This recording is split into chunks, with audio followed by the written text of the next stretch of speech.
All right, so here we have pizza revenue. So it says a pizza parlor has been experimenting with lowering the price of their large one-topping pizzas to promote sales. The average revenues from the sale of large one-topping pizzas on a Friday night, 5 p.m. to midnight, at various prices are given below in this table. So we have all the prices in our table here, and we're supposed to find a model for the data. Okay, so let's do that first. So we have to go to our calculator, and we're going to type in our data, and I've done that already. So let's look at the graph. So we have something that looks like that. Looks like it's probably quadratic. So let's try that. Number 5. Now let's put that into vars 1, y1, and let's calculate it. Now we have our function, so we can write that down, and we also have that derivative here. So we'll turn that on as well. And so that's our function. It looks good. Now our derivative, the key thing is we can't have our units there. We're going to probably have to go to, I don't know, minus 250 or something like that. And then we should probably change that to maybe 250. And now let's look at it. And so that's going to be what our original function looks like. And this is the marginal function, or our derivative of it. Okay.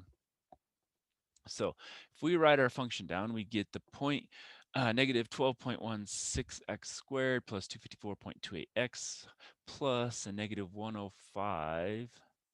Oh, I have to click this button here. 0.6. All right, so let's write that down over here.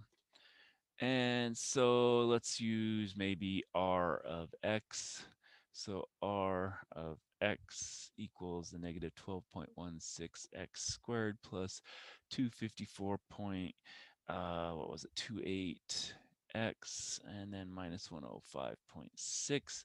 And that's going to be our revenues in dollars, and that's for the sales of their large one-topping pizzas from 5 p.m. to midnight at the prices from $9.25 to $14.25. So all that would be part of our model, but all we're going to right now worry about is writing down our function. And of course, because we're in a derivative chapter, let's go ahead and take that first derivative. Okay, because we're going to look at the marginal revenue as well, I'm pretty sure. Find the rate of change, which is, that's the marginal revenue, or the R prime. And so R prime is going to be 2 times that, so it's going to be a minus 24.32x, and then plus 254.28. Okay, so it's going to be a linear function, and that's going to be dollars per dollar of price.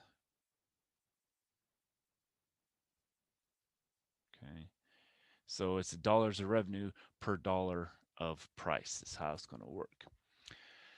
All right, so now we need to find the rate of change for 925 and 1150. So we need to find R prime of 9.25 and R prime of 11.50.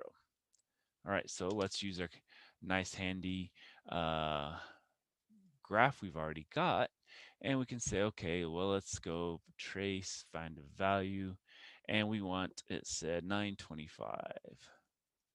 Okay, now that's what the revenue would be, but we want the marginal revenue. So that's going to be $29.32 of revenue per every dollar spent on the pizza. And so that's one. And then they also wanted 11.5. And so that's going to be a loss. And if you notice, that's where it's going to peak somewhere around in this area. And that's where it's going to be basically hitting that 0 point. And then because it's linear, it's just going straight down. And so we're going to have negative values here. So let's write that down. We had 29.32 dollars per dollar spent. Again, we're not going to write that part again this time. And here we had a negative 25.40. Okay, so that was going to be we're going to basically be losing money at that point where it's going down the further we go down this way, it looks like. Okay. All right, so that's A and B basically. So this was our A, this was our B. And so now C says calculate the change in revenue if the pizza prices increase from 9.25 to 10.25. So remember, that's going to be our C of X plus 1 minus our C of X. And then also from 11.50 to 12.50. Okay. All right. So that looks like we should probably come over here to another page and start writing that down. So looks like going from 9.25 to 10.25 is going to be 1, and then we'll have from 11.50, I think the other one is 12.50. And so what we're going to have to do is we're going to have to find that on our graph again. So now we're going to be on the top one. All right, well, there's 11.50. That's the 1210.46. And so then now we need the 12.50. And that's 1172.9. Okay. And then we need the 925 and 1025. 1206.05 and 1223.21. So let's get all those written down. And so we're going to take the larger, which is this one. So we'll have 1223.21 minus the other one was 1206.05. And that difference gives us $17.16. Now, what about this one? Well, this one is smaller because, we're on that down slope. We're going negative.